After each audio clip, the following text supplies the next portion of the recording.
एक बार की बात है, किसी जंगल में एक चिड़िया रहती थी। वह चिड़िया बहुत परेशान थी क्योंकि बारिश का मौसम शुरू होने वाला था।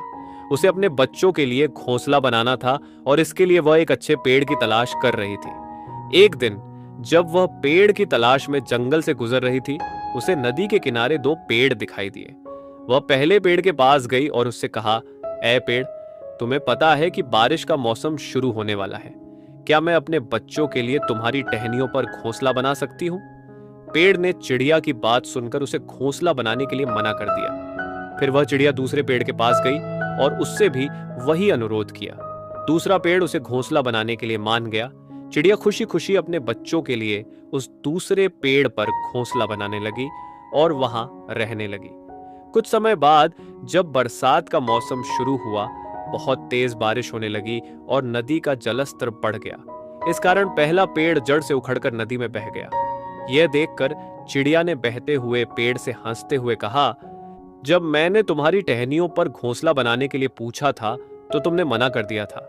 आज तुम्हें तुम्हारे उसी रूठे स्वभाव का फल मिल रहा है। पेड़ मुस्कुराते हुए चिड़िया से बोला, मैं जानता था कि मेरी जड़ें बहुत कमजोर हो चुकी हैं और मैं इस साल बारिश में नहीं टिक पाऊंगा। मैं तुम्हारे और तुम्हारे बच्चों की जान खतरे में नहीं डालना चाहता था, इसलिए मैंने तुम्हें मना कर दिया था। अगर हो सके तो मुझे माफ कर देना।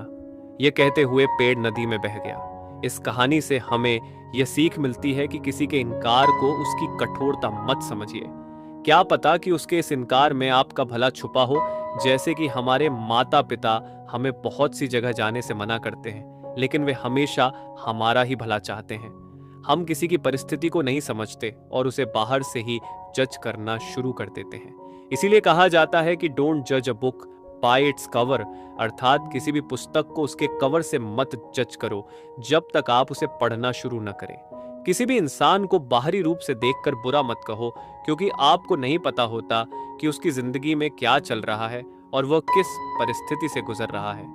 बहुत सी बार गलतफहमियों के कारण हम अपनी जिंदगी में अच्छे लोगों को खो देते हैं। अगर आप इस कहानी को और लोगों तक पहुंचाना चाहते हैं तो इसे लाइक करें। धन्यवाद।